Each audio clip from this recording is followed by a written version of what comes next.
یہ کہانی ایڈیسن کی ہے۔ جب وہ بچہ تھا، ایک دن وہ اسکول سے گھر آیا۔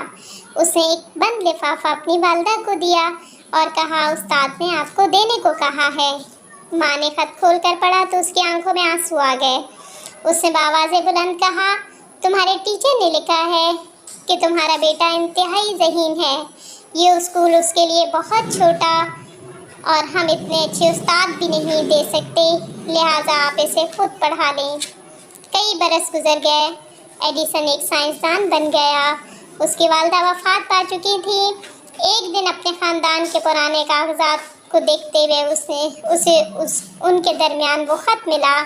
اس میں لکھا تھا، آپ کا بیٹا انتہائی کند ذہن ہے، ہم اسے مزید اسکول میں نہیں پڑھا سکتے۔ اس دن ایڈیسن نے اپنی ڈائری میں لکھا، ایڈیسن ایک کند ذہن بچہ تھا، لیکن ایک عظیم ماں نے اسے صدی کا سب سے بڑا سائنسداں بنا دیا۔